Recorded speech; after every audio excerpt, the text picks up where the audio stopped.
My boss tried to destroy me, but I took everything back and thrived. I had been working at Crestview Marketing for nearly 5 years, and in all honesty, I liked the routine. Not the mundane, boring kind of routine. I thrived on my work, and marketing had always been my passion. From early brainstorming sessions to client pitches, I loved the creative energy of it all. My colleagues were mostly solid people. A few were quirky, some overly competitive, but for the most part, it felt like a second family. And my boss, Mr. Holloway, was fair. He didn't micromanage me, and I didn't have to constantly prove myself. Life wasn't perfect, but it was predictable, and I liked predictable. I usually arrived at the office around 8:30 a.m., grabbed a coffee from the corner cafe downstairs, and walked past the familiar glass doors of Crestview. The lobby smelled faintly of disinfectant and coffee, a combination that somehow felt comforting over the years. By 9 a.m., my team was usually assembled, discussing campaigns, clients, and occasionally complaining about deadlines or the constant back and forth with the graphic design team. I fit right in, and I had earned my spot as one of the more reliable, creative members of the team. Everything changed one Thursday morning. Derek arrived. I remember it vividly. The moment he walked through those glass doors, you could almost feel the atmosphere shift. He was tall, well-dressed, and exuded this kind of self-confidence that bordered on arrogance. It wasn't just the way he walked or the way he held his head. It was the aura of someone who genuinely believed he was better than everyone else. Derek didn't introduce himself politely or ask to sit in on meetings casually. No, he barged straight into the weekly team meeting, interrupting my update mid-sentence. "Good morning, everyone," he said, his voice firm, almost theatrical. "I'm Derek. Let's see how things are really running around here, shall we?" There was a slight pause. Everyone froze, unsure if they should smile, nod, or retreat into their chairs. I swallowed nervously. This wasn't Mr. Holloway, our patient and quiet leader. Derek had energy, but it wasn't the kind that motivated. It was the kind that intimidated. At first, the changes were subtle. He would question minor decisions, sometimes in meetings, sometimes in one-on-one sessions. "Why did you approve this design?" he asked once, his tone sharp. "It doesn't align with the client's image. Are you sure you understand what they want?" It wasn't constructive criticism. It felt personal. He wanted to make me question myself. I started noticing the way he interacted with the team. He singled people out. If someone submitted work late, he made a show of calling them out in front of everyone. If someone made a minor mistake, he amplified it. And then there was me. Derek had a strange interest in my projects. He would hover over my desk, ask pointed questions, and then, seemingly out of nowhere, take credit for ideas I had pitched weeks earlier. At home, I tried to shake it off. My apartment was small but cozy, and I had a routine that helped me decompress. I would cook, watch a little TV, and play guitar for an hour before bed. But I couldn't stop thinking about Derek. His smirk, the way he looked at me as if he were sizing me up, calculating my weaknesses, it haunted me. I felt powerless, and for the first time in years, I questioned whether I was actually as competent as I had always believed. I confided in my roommate, Jake. "I don't know, man," I said one night, tossing my guitar onto the couch. He's different, and not in a good way. I feel like he's trying to make me look stupid, but I can't figure out why." Jake shrugged. "Sounds like you've got a classic office bully. Don't let him get in your head. You know your work." I nodded, but deep down, I couldn't shake the unease. Something about Derek felt personal, like he didn't just want to manage the team, he wanted to dominate it, and maybe even humiliate anyone who stood in his way. Then the small annoyances turned into bigger problems. Projects I had been leading for months were reassigned. My performance reviews became unnecessarily harsh, filled with criticisms that didn't make sense. "You need to communicate more effectively," Derek said in one meeting, ignoring the fact that I had sent detailed weekly updates for months. "You need to align with the company vision." I tried to defend myself politely, presenting emails, reports, and project outlines. He waved them away. "It's about leadership, not paperwork," he said. And that was the moment I realized this wasn't about my work. This was about control. Derek wanted to make me doubt myself, to see me falter. For the next few weeks, I stayed silent, observing, documenting, and planning. I started keeping copies of every email, every assignment, every directive he sent me. I created a folder on my laptop labeled evidence, thinking that if things escalated, I needed a record of his behavior. It was strange, keeping meticulous notes about someone who was actively trying to unsettle me, but I felt safer knowing I had proof. Despite all this, I tried to focus on my work. I didn't want Derek to see me crumble. I continued leading campaigns, pitching ideas, and managing my team with the same professionalism I always had. But every day was a mental battle. I had to remind myself constantly, stay calm.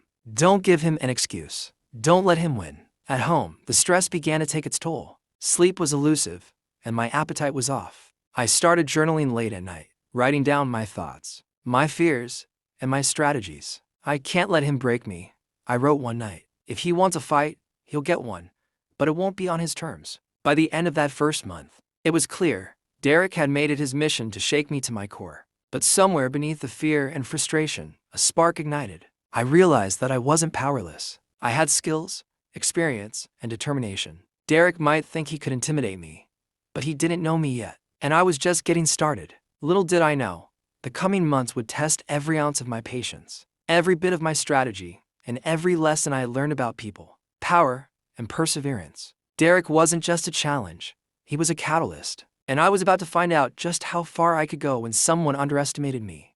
By the second month, Derek's interference was impossible to ignore. What had started as subtle jabs and unnecessary questions had grown into a full-blown campaign to undermine me. He questioned every decision, publicly criticized my work to clients, and subtly twisted facts to make it seem like mistakes were mine. One morning, during a campaign review, he pointed at my presentation and said, "I'm not sure you fully understand what this client wants. Are you even qualified to lead this project?" The words stung, but what hurt more was the silence of the room, the way colleagues looked at me, hesitant and uncertain. I forced myself to remain calm. Losing my temper would give him exactly what he wanted. I had to respond strategically. "I've reviewed the client's brief extensively," I said, keeping my voice steady. "Here are the supporting documents and data outlining the campaign strategy." I slid the papers across the table. Derek skimmed them, waved them aside, and said, "It's about leadership, not paperwork." It was clear.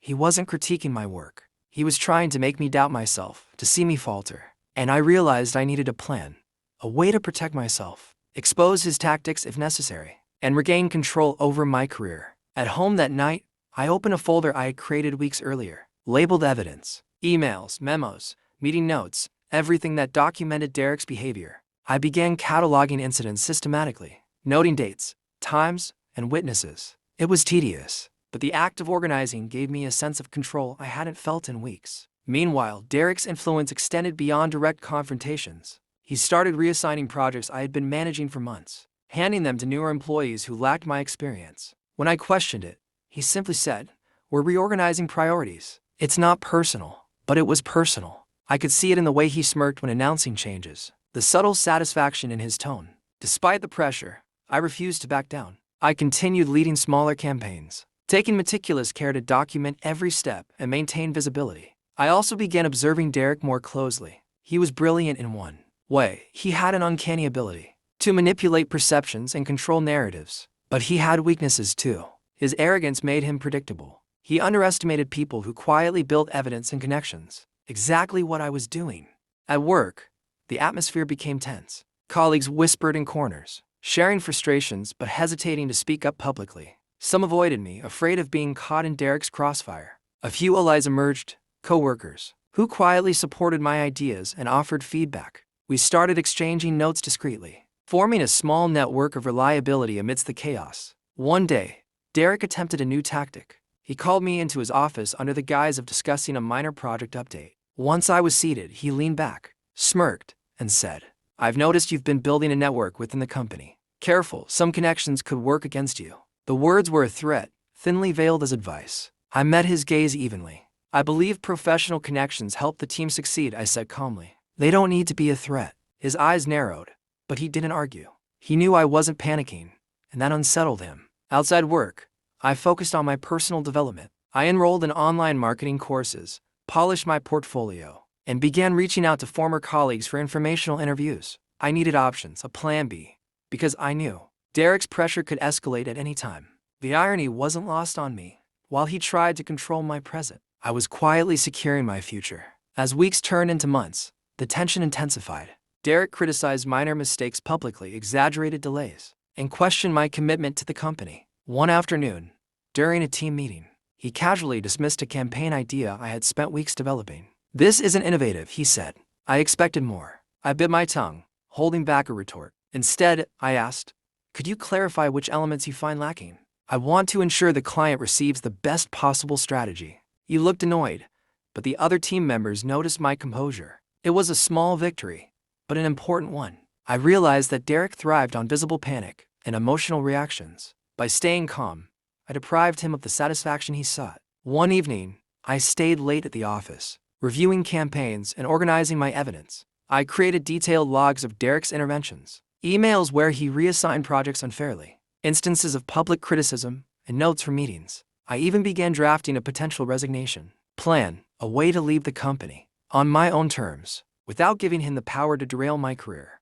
The more I documented, the more I understood Derek's patterns. He targeted employees he perceived as competent threats, manipulated narratives to make them seem unfit, and relied on fear to control behavior. But he had blind spots. He underestimated patience, strategy, and the quiet power of preparedness. I decided to use these weaknesses. Over the next few weeks, I implemented a subtle strategy. I focused on excelling at smaller projects, maintaining impeccable records, and strengthening relationships with supportive colleagues. I also began exploring external opportunities discreetly, updating my LinkedIn profile and reconnecting with professional contacts. The dual approach was mentally exhausting. Every day at work required vigilance, composure, and careful navigation of Derek's tactics. Outside work, I spent hours preparing for the possibility of a new role, balancing ambition with fear of the unknown. But slowly, I felt a shift. The more I planned and documented, the more confident I became. I was no longer merely reacting to Derek's pressure. I was anticipating it, preparing for it, and ultimately using it to my advantage. By the end of the second month, I realized something crucial. Derek thought he was breaking me, but in reality, he was teaching me resilience. Every undermined project, every harsh critique, and every passive-aggressive comment forced me to sharpen my skills, observe patterns, and develop strategies. What he saw as control, I saw as a challenge, one I was learning to master. And so, the war had begun, subtle, psychological, and relentless. But for the first time, I felt like I wasn't just a pawn. I was a player. By the third month, I had settled into a routine of quiet resistance. Derek continued his relentless scrutiny, but I had grown accustomed to his tactics. I had a strategy now: document everything, stay calm, and simultaneously prepare for my next move. I knew that surviving his manipulations alone wasn't enough. I needed to thrive, or at least create a pathway to escape.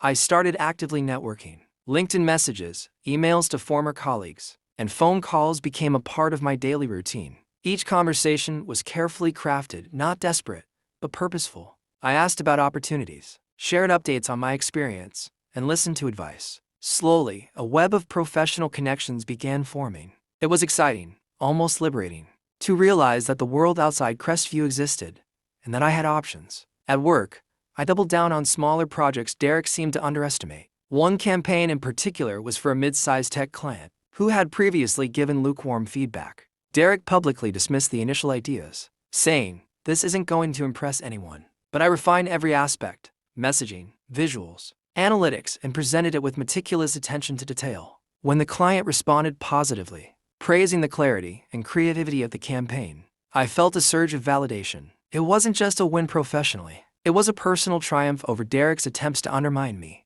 The small victories began to accumulate. Each one chipped away at the narrative he was trying to create. And more importantly, they reinforced my own confidence. I also began observing Derek more closely, looking for patterns. His arrogance made him predictable. He relied on spectacle rather than substance, and he often overlooked details in his rush to control perceptions. I noted when he would overextend himself, when he would misjudge client priorities, and even the subtle ways he mismanaged team dynamics. This knowledge became a tool. I learned when to push back, when to stay silent, and when to document his behavior for leverage if needed. Outside of work, I focused on personal resilience. I ran longer distances, pushed myself to maintain physical energy, and carved out time to reflect on the lessons Derek was inadvertently teaching me. Journaling became a nightly ritual. I recorded not only my frustrations, but also my strategies, observations, and growing insights into leadership, human behavior, and my own strengths. One day, during a particularly tense project review, Derek attempted to discredit me in front of the team. "I don't see the innovation here," he said, scanning my slides. "Are you sure this aligns with the client's goals?" I met his gaze steadily. "I've based every recommendation on detailed analytics and client feedback," I replied calmly. "Here are the reports and summaries for reference." He frowned, and for a moment, I saw a flicker of uncertainty in his eyes. The rest of the team was silent, watching the exchange. I realized something important. Derek thrived on visible panic and emotional reactions. By remaining composed, I denied him the satisfaction he sought. Meanwhile, my external networking was beginning to pay off. A former colleague reached out with an opportunity at a larger firm, one that offered more responsibility, higher pay, and creative freedom. I was cautious, but intrigued. I polished my portfolio, rehearsed for interviews, and quietly prepared to explore this possibility. The next few weeks were a balancing act. I continued to perform at Crestview, carefully navigating Derek's scrutiny, while simultaneously preparing for potential career advancement elsewhere. Every day was mentally exhausting, but also invigorating.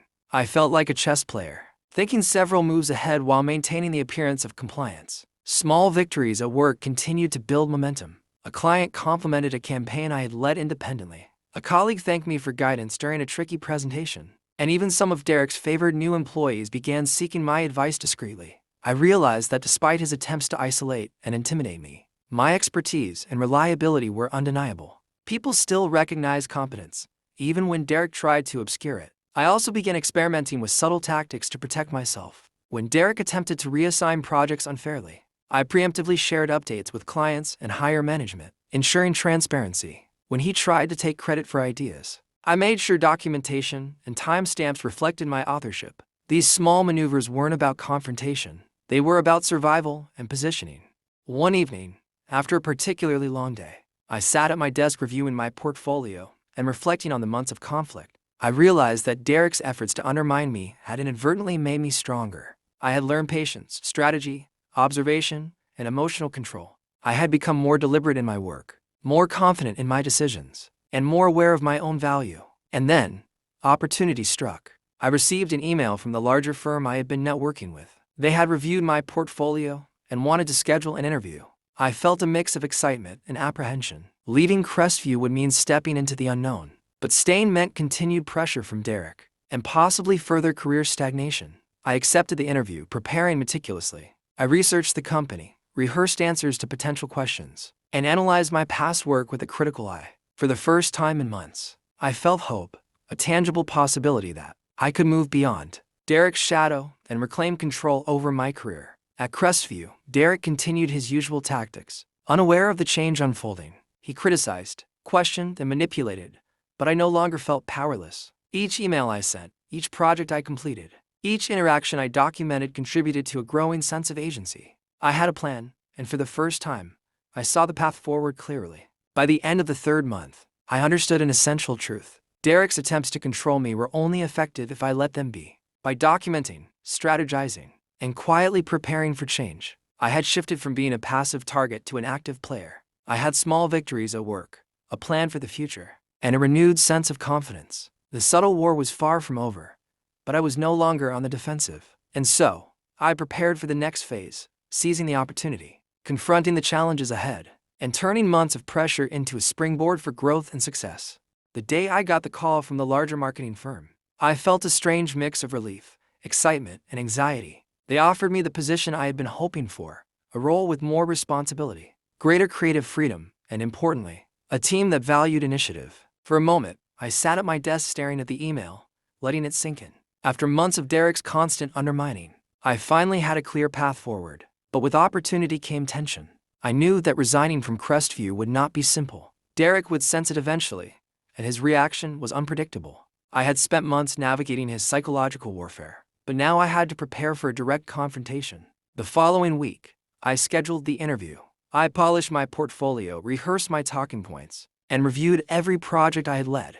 I felt prepared professionally, but emotionally, I was on edge. Derek had a way of making even simple conversations feel like high-stakes battles. I had to anticipate his reactions, his manipulations, and his attempts to retain control. During those days leading up to the interview, Derek's behavior grew increasingly erratic. He questioned minor details, scrutinized my work excessively, and even made passive-aggressive remarks in team meetings. "Are you sure this is your best effort?" he asked one morning, glancing at my campaign reports. His tone was pointed, almost taunting. I met his gaze calmly. "Yes," I replied evenly. "I've double-checked every metric and ensured the campaign aligns with the client's goals." The calm in my response seemed to frustrate him more than any confrontation would have. I realized he thrived on emotional reactions, not reason. I had learned to weaponize my composure. And in this moment, it became a silent form of resistance. The interview day arrived. I presented my portfolio with confidence, discussed strategic campaigns I had led,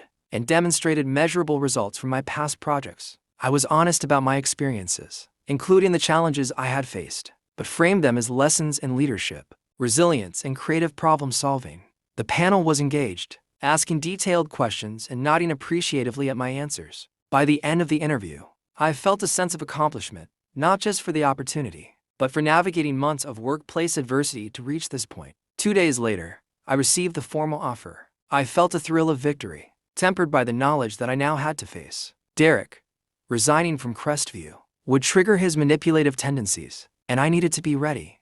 I drafted my resignation letter carefully, keeping it professional, concise, and factual. I scheduled a private meeting with Derek, knowing this would be the final confrontation. My hands shook slightly as I entered his office, but I reminded myself I was prepared, and I had every right to make this choice. Derek, I wanted to let you know that I've accepted an offer from another firm, I said, placing the letter on his desk. My last day will be 2 weeks from today.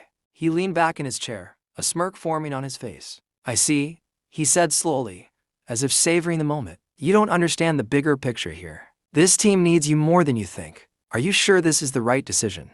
I met his gaze steadily. I appreciate the experience I've gained here, but this is the right decision for me, I said firmly. I've thought it through carefully, and I believe this opportunity aligns with my professional goals and growth. He paused, studying me as if weighing whether to push further. You're making a mistake, he said finally, his tone laced with condescension. Think carefully before you walk away. I nodded. I have, Derek. This is final. For a moment, the room was silent. I could feel the tension, the unspoken challenge lingering in the air. Then he sighed, seemingly acknowledging defeat, and returned to his paperwork. It wasn't a warm acknowledgement, not by any means, but it was enough. I had maintained my composure, asserted my decision, and neutralized his attempt to manipulate me. After the meeting, I returned to my desk, feeling a mixture of relief and exhilaration. I had faced months of psychological pressure, navigated subtle manipulations, and emerged with a clear path forward. It wasn't just a professional victory, it was a personal triumph. Over the next 2 weeks, I focused on finishing my projects meticulously. I documented everything, provided thorough handovers, and maintained professional relationships with colleagues. I wanted to leave Crestview on my terms, not as someone who had been forced out, but as someone who had carefully navigated adversity and claimed the future I deserved. As my last day approached, I reflected on the journey. Derek had been a formidable challenge, testing patience, resilience, and strategic thinking. I had learned to anticipate manipulations, remain calm under pressure, and recognize my own value despite constant undermining. Each small victory, each documented email, each composed response had prepared me for this moment. On my final day, colleagues came by to wish me well. Some were surprised I was leaving, others relieved. I thanked them sincerely, emphasizing the lessons learned and the importance of perseverance. The sense of closure was profound. I wasn't just leaving a job, I was closing a chapter that had taught me invaluable lessons about people, power, and personal strength. And then it was time. I packed up my belongings, placed my personal items in a box, and walked out of the office one last time.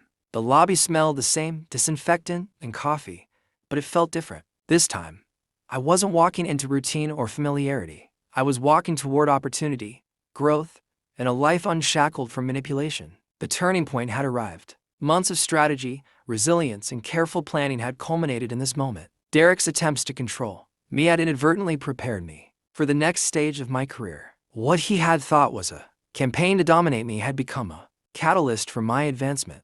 The morning I walked into my new office, it felt surreal. The walls were a crisp, modern white. The desks were open and collaborative, and the energy in the room was palpable. I had never experienced anything quite like it, a team where initiative was encouraged, creativity celebrated, and contribution genuinely recognized. For the first time in months, I felt free. Free from the tension, free from the manipulation, and free from the constant psychological warfare that had defined my last position. The transition wasn't instantaneous. There were moments of doubt, lingering thoughts of Derek and his relentless pressure, and the occasional pang of nostalgia for the familiarity I had left behind. But I reminded myself daily, I had worked hard, endured too much, and planned meticulously to let old fears dictate my new life. My first project at the new firm was ambitious, a national campaign for a tech client, with a large budget and high visibility. I threw myself into it with energy I hadn't realized I had preserved, drawing on the lessons of strategy, observation, and resilience I had honed under Derek's scrutiny. Every pitch,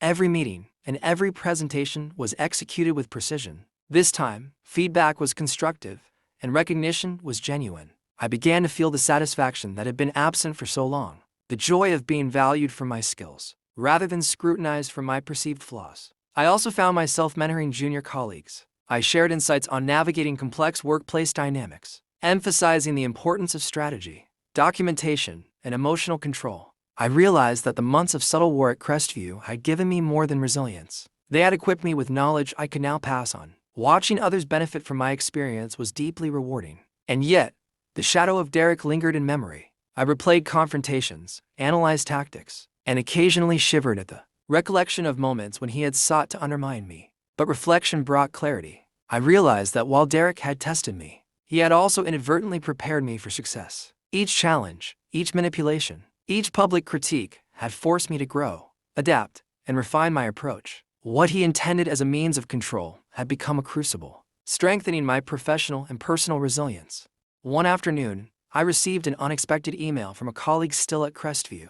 It was brief but heartfelt. "Congratulations on the new role. You handled everything with more grace and strategy than I could imagine. Thank you for setting an example." The message warmed me. Despite the tension, despite the challenges, I had left a positive impact. I had walked away with dignity intact. As weeks turned into months, I fully settled into my new position. Campaigns were successful, relationships with colleagues flourished, and my confidence grew daily. I even began exploring innovative strategies that Derek would have likely dismissed, and they were met with enthusiasm and tangible results. The contrast between the oppressive environment I had left behind and the supportive, empowering culture I now inhabited was striking.